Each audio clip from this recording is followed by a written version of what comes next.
No man ever listened his way out of a job.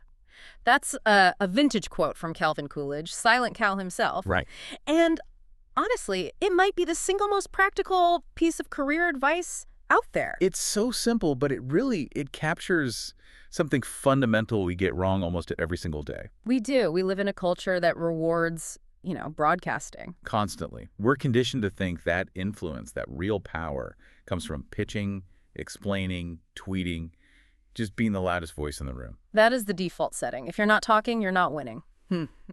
But for today's deep dive, we're going to flip that completely on its head. And we are looking at a stack of sources today that is, well, eclectic is one word for it. Yeah, eclectic is putting it mildly. It is a very strange dinner party we're hosting. It really is. We're drawing from the heavy Russian philosophy of Leo Tolstoy, the searing social commentary of James Baldwin, and some vintage self-help from the magic of thinking big. And a detour through A Christmas Story of all things. Don't forget that part. It sounds like a mess, but there's a razor-sharp thread connecting all of these. Right. And the central mission today is really to show that we vastly, vastly overestimate the power of our own voice. And just totally underestimate the power of attention.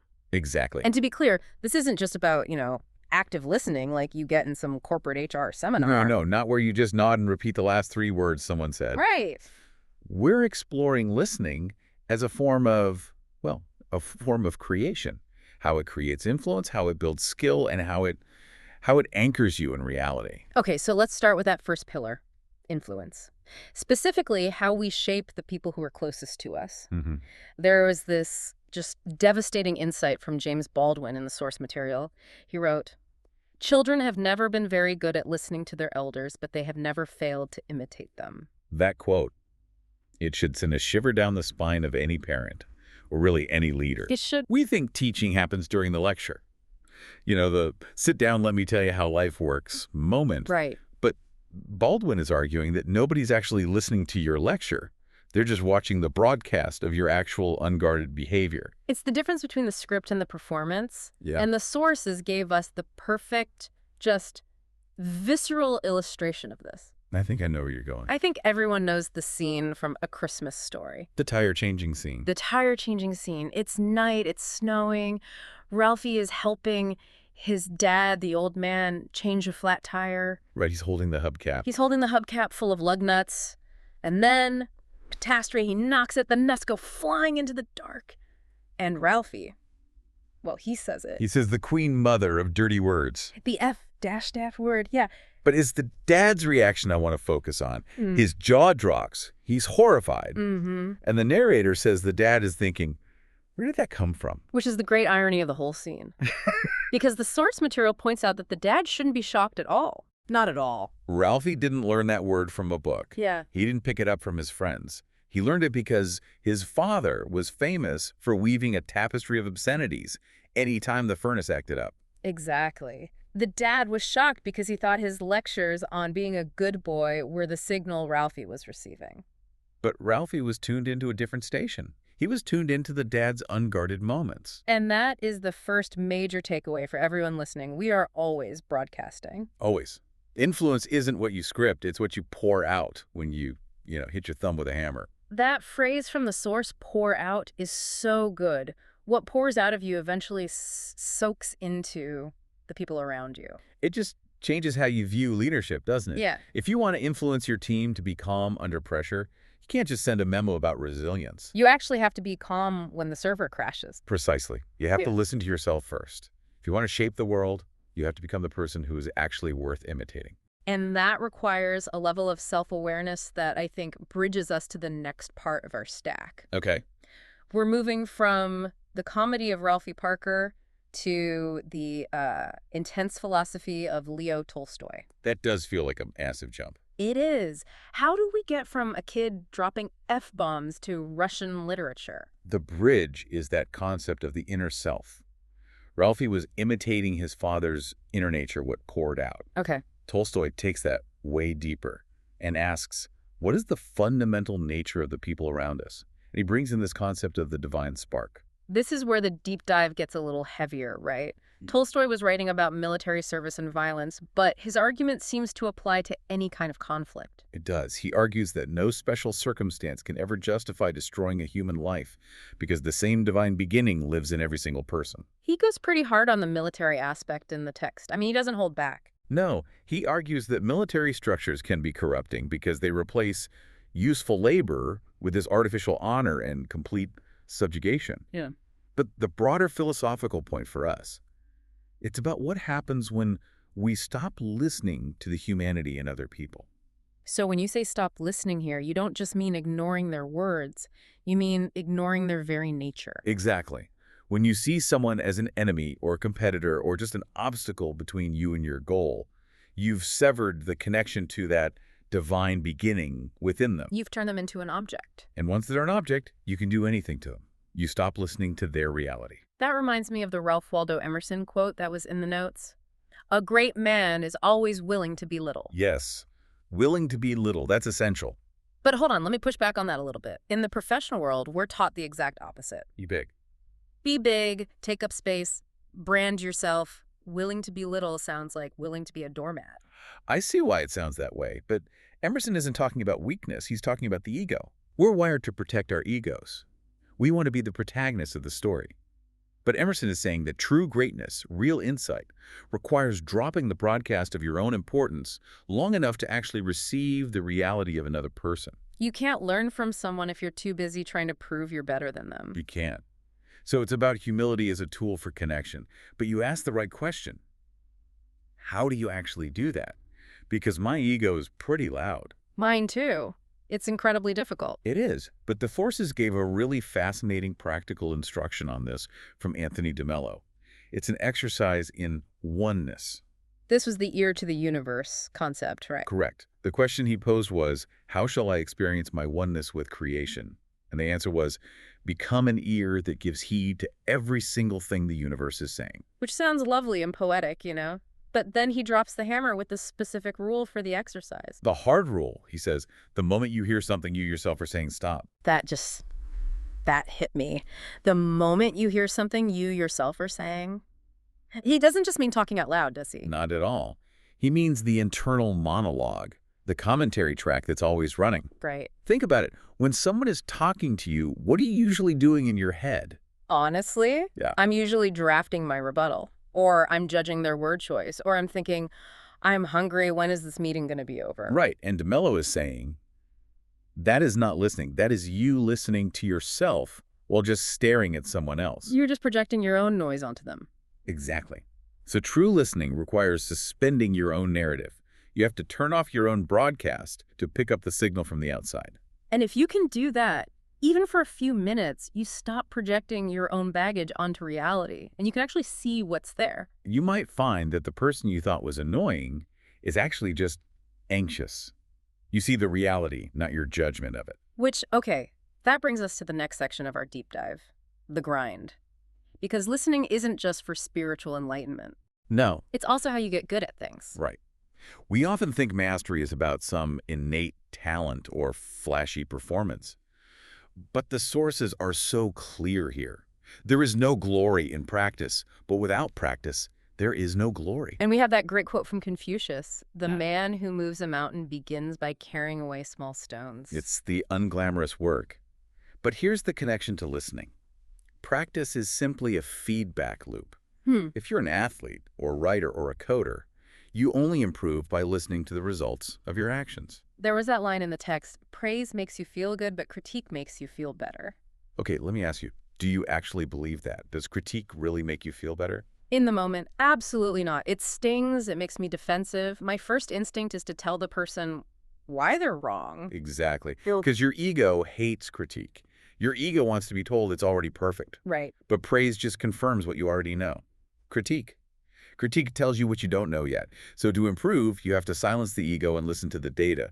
You have to put your nose to the grindstone in private, so you earn the right to be showcased in public. Right. But there is a huge blocker to this. The sources mention a warning from the big wave surfer Laird Hamilton. Yeah. Make sure your worst enemy doesn't live between your own two ears. That internal enemy, the one that says, I'm not good enough, or they're cheating, or I should have won that. That voice is the anti-listener. It's too busy keeping score to actually learn anything. It jams the signal. It prevents you from hearing the feedback that would actually help you move those small stones. It's just noise. And the antidote to that anxiety, to that competitive panic, came from Mary Schmish. I loved this one. Don't waste your time on jealousy. The race is long, and in the end, it's only with yourself. It just calms the noise down, doesn't it? When you realize the race is only with yourself, you can stop listening to the comparison broadcast, who's winning, who's losing, and just start listening to your own progress. Okay, so we've covered the internal work and the practice. I want to pivot now to the social side. We have some material here from The Magic of Thinking Big and some notes on Lyndon Johnson. And I have to say, this part might be a little controversial for some people listening. Why do you say that? Well, it prioritizes likability over technical skill. In our world, tech, engineering, data, we want to believe that if we're the smartest person in the room, the one with the best code, we win. Right? But the source material is blunt, it says. The likability factor is given far more weight than the technical factor. But that is a hard pill to swallow for high performers. That's right. But think about it. You can't move the mountain alone. Success almost always depends on the support of other people. So if you're a genius, but nobody wants to be in the room with you, your ceiling is very, very low. But isn't that just politics? It feels like we're telling people to focus on being popular instead of being good at their job.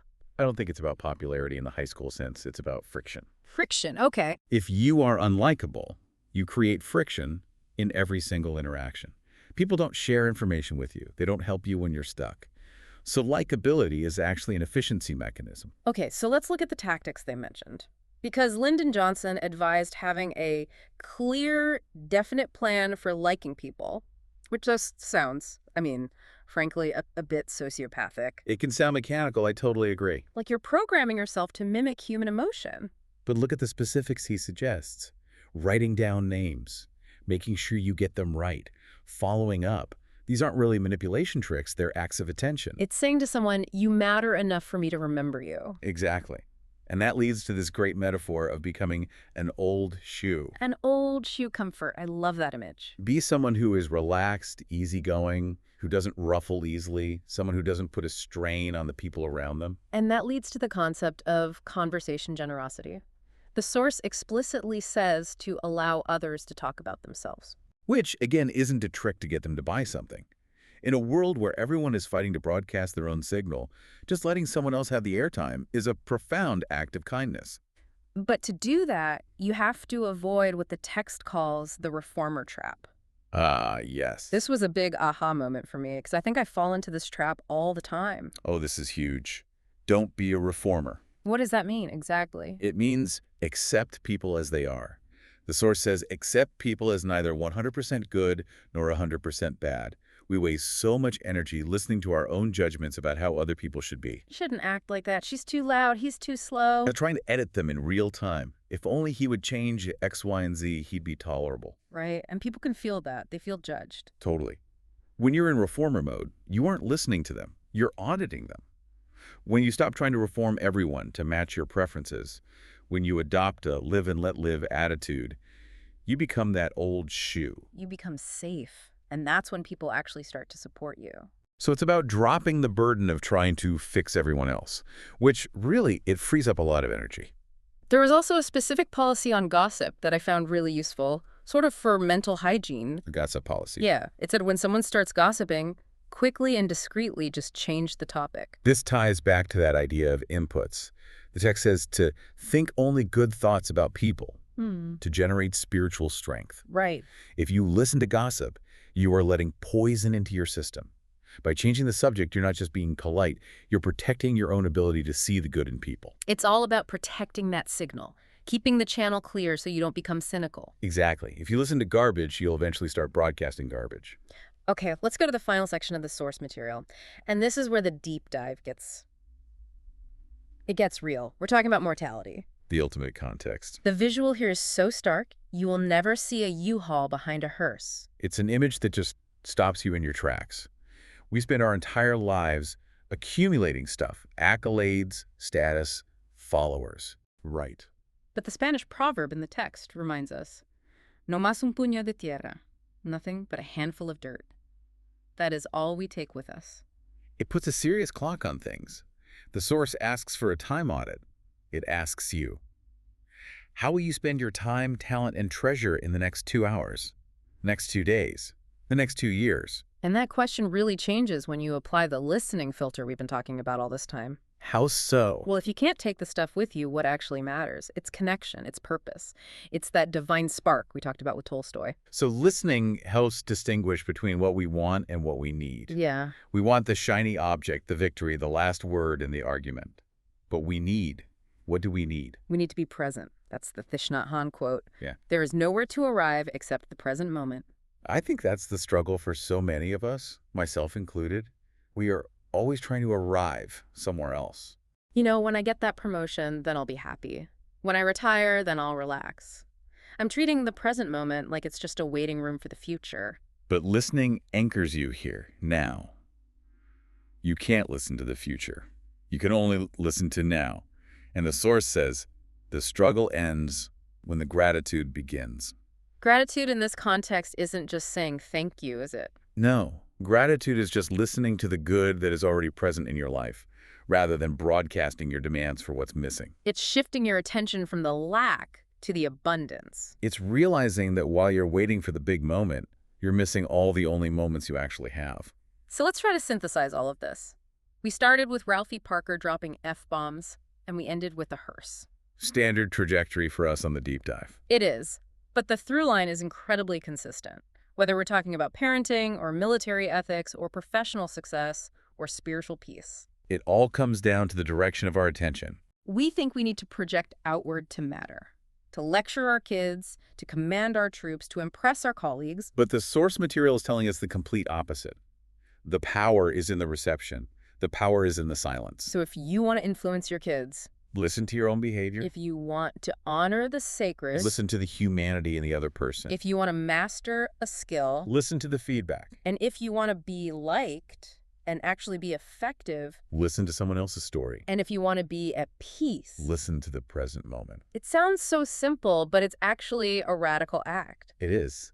Because everything in our culture is just screaming at us to make noise. Post, comment, debate. To choose silence, to choose to be an ear, is an act of rebellion. So here's the challenge for you listening today, and it goes right back to that Anthony DeMello instruction. Yes. Try it for just 1 hour today. Become an ear to the universe. And here's the hard part. The moment you hear your own voice, either out loud or just inside your head, stop. Stop the narrative. Stop the judgment. Just receive. See what you hear when you aren't so busy telling the world who you are. You might be surprised by what comes in when you finally open the door. And remember, you don't have to get it perfect immediately. Like Confucius said, the man who moves a mountain begins by carrying away small stones. Just move one stone today. Listen to one person fully. That's a start. Thanks for listening to us, and more importantly, thanks for listening to, well, everything else. We'll see you on the next deep dive. Take care.